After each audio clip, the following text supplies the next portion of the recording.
So now our second recipe is also scrumptious. It's green curry chicken sliders.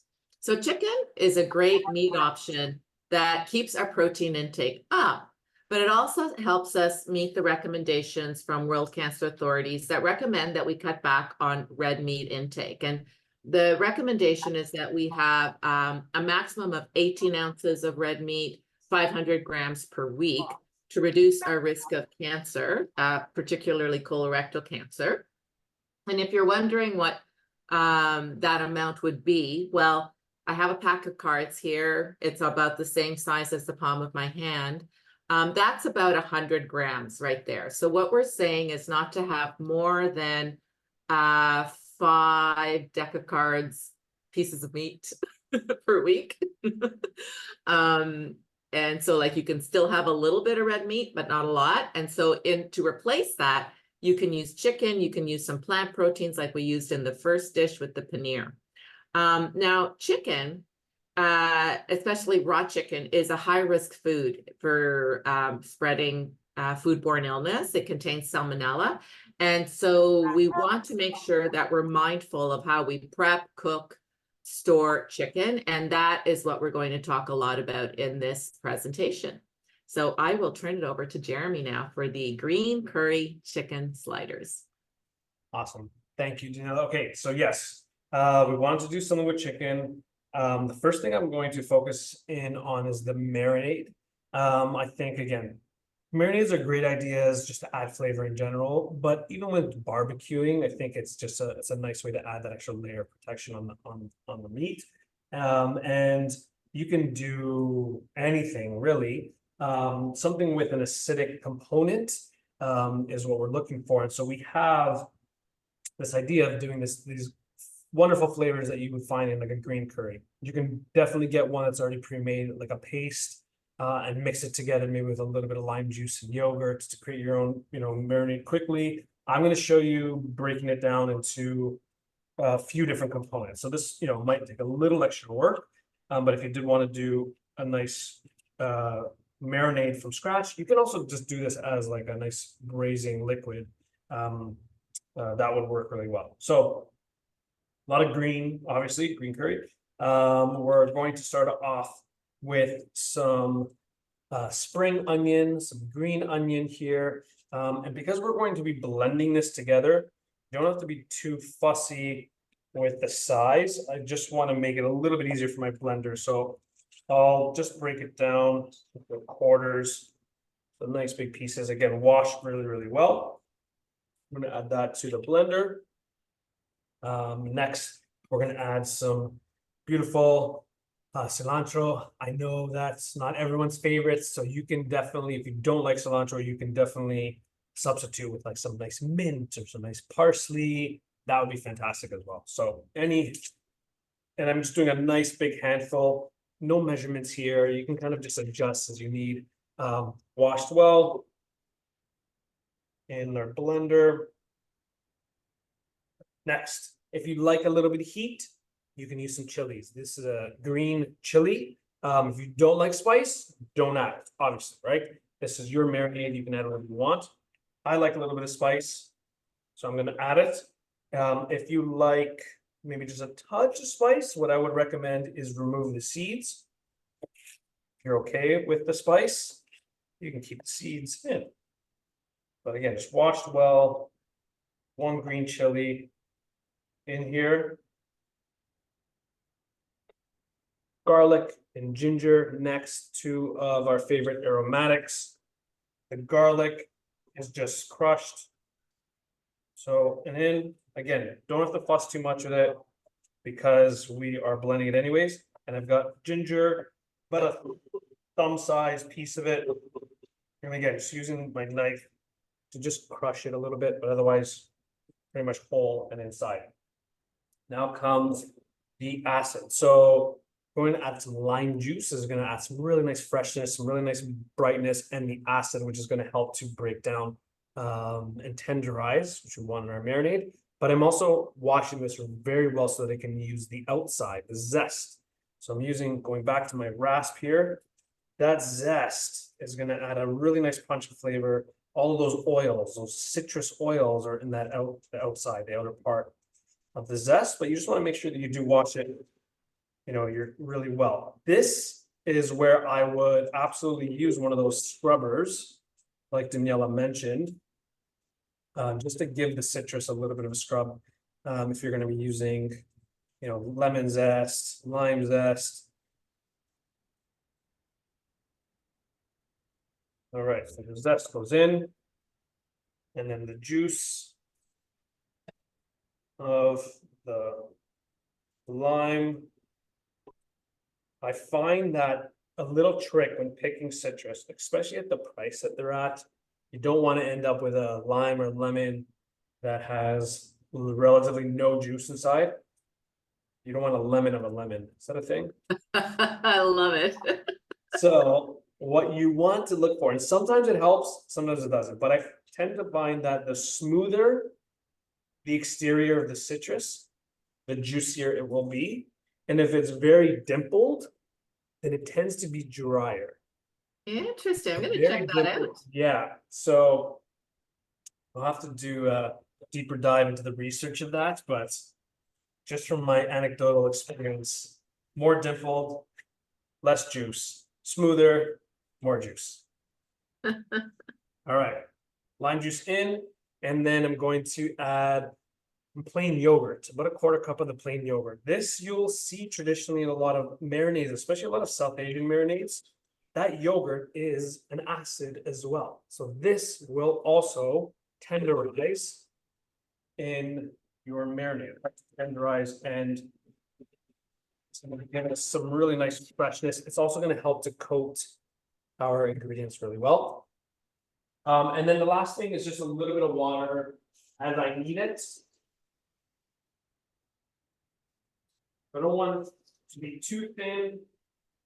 So I'll just start off with like a quarter cup, blend it and see where it goes.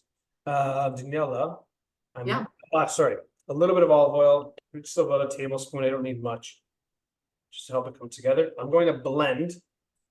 So I will mute myself. Maybe you have a couple tips for us. I do. Thanks.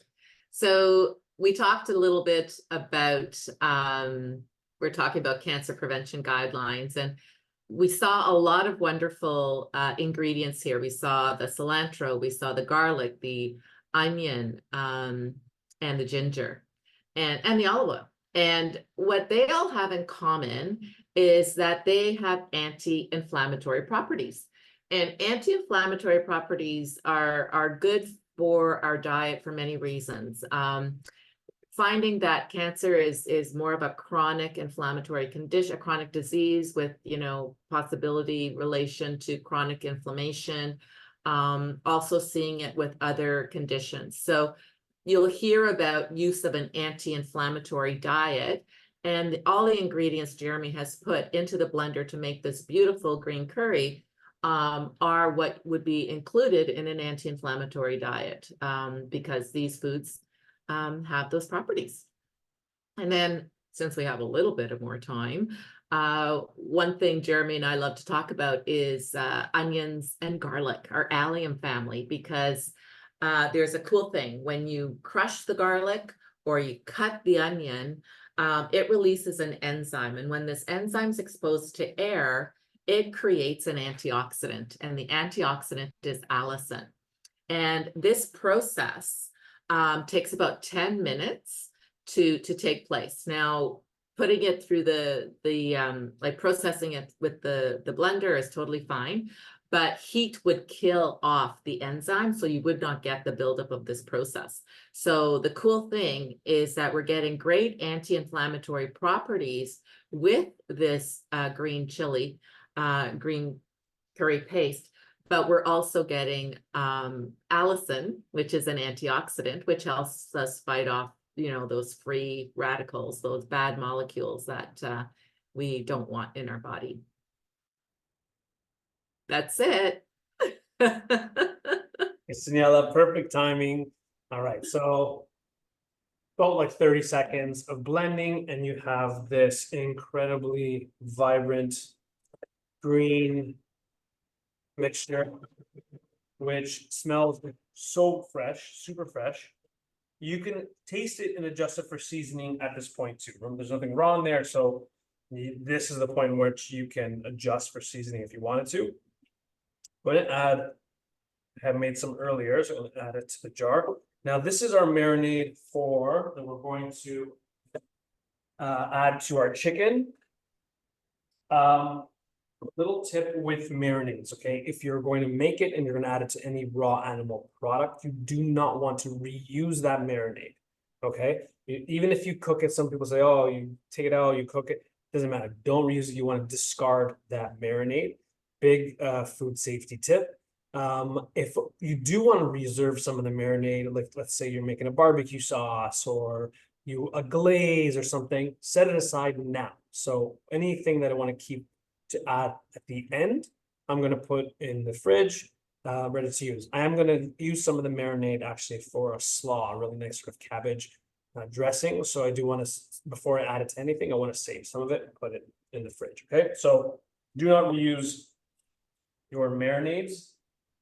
And we're going to add it too. So we're using chicken thighs.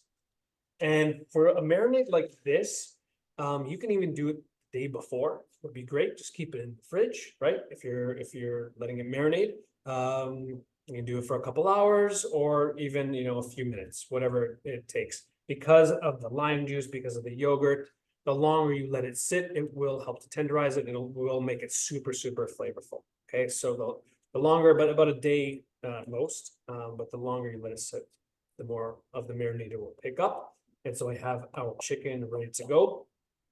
Chicken tips. We got lots of chicken tips. Danielle has chicken tips. I got chicken tips. I'll throw mine out first. One of the big controversial chicken tips. And we did a session with Health Canada recently. You can check back. We'll include the links to that. Their presentation, which is a fantastic presentation. We'll include that in the description section, so you can check it out. But we're getting backed up by Health Canada. Do not wash your chicken.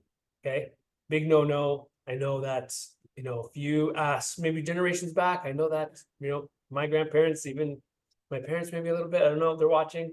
Do not wash your chicken. Yeah, me too. Yeah. The washing of the chicken, the reason why is if you cook it to its proper internal temperature, which you should be doing, then you're going to kill anything that could be potentially harmful off of there, right?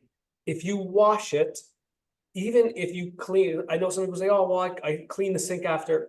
Can be splatter that hits the chicken that could have potential harmful bacteria, and it could end up on another part of your countertop, or it could end up on the handle of one of your cupboards or your fridge.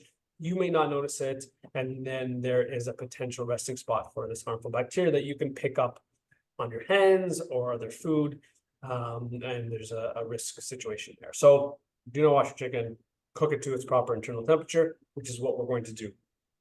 Back into my griddle pan here, and 2 tongs, one for raw, one for cooked.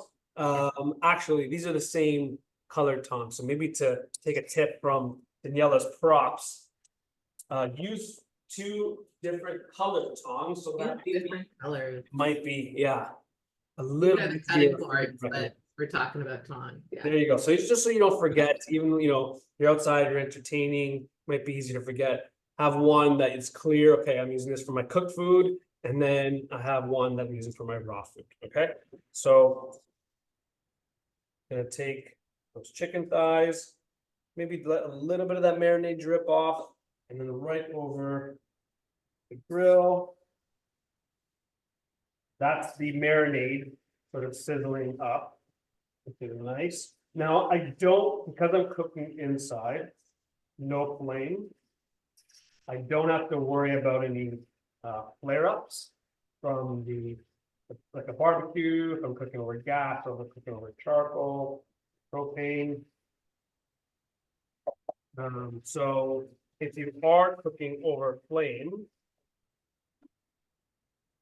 then it's a good idea. You want to manage that flame. You want to make sure that you don't get any flare-ups. You don't have any flame touching, right?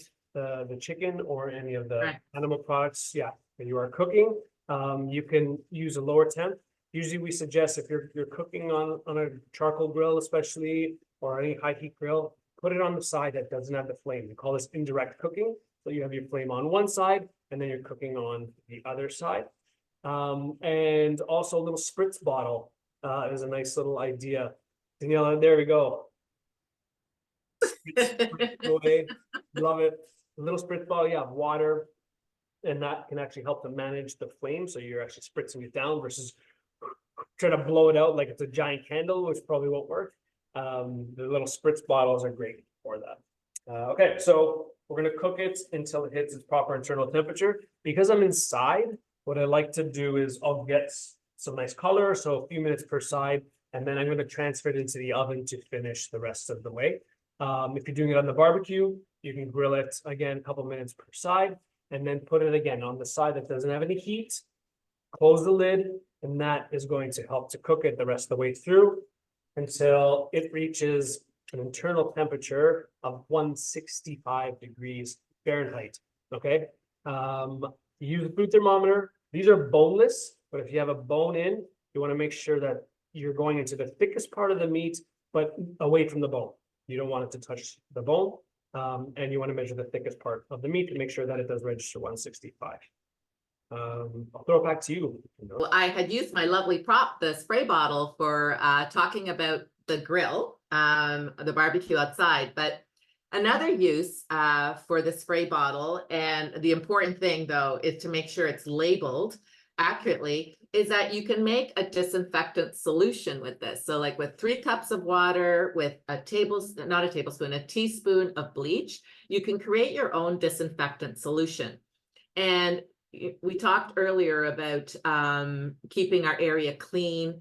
So for countertops, especially after working with meat or chicken, especially, you want to clean the countertop, and using a mild bleach solution like this is helpful for disinfecting. You can also use it for your cutting boards. Now, you know, I'm going to bring out my lovely color-coded cutting boards. They are not only color-coded, but they have like the little chicken symbol on my yellow one, and it has the meat chicken on my red one. I could use the disinfectant solution on this as well, but these I can also throw into the dishwasher, so that is at a high enough temperature to clean. But it's always good to have some bleach solution around. Just make sure it's labeled so you don't mix it up with anything else in the kitchen. And that will limit cross-contamination. There, I loved using my props. I even brought out the teaspoon, but I didn't use that. A teaspoon of bleach. We need more props, so works. We've got all the entertainment here. Prop cooking, everything. All right, so grill the chicken. Make sure that you use your thermometer again to so that it's hit its 165 internal temperature. And then we have, so I just finished them in the oven just to keep them nice and warm. Beautiful. Really nice. A lot of the marinade is going to come off on the grill, which is okay. The flavor is going to be there, but that's why I kept some marinade on the side so that we can refresh it a little bit. So now we're going to finish this up. And I'm going to bring it down here. So I have just some, this is just some cabbage.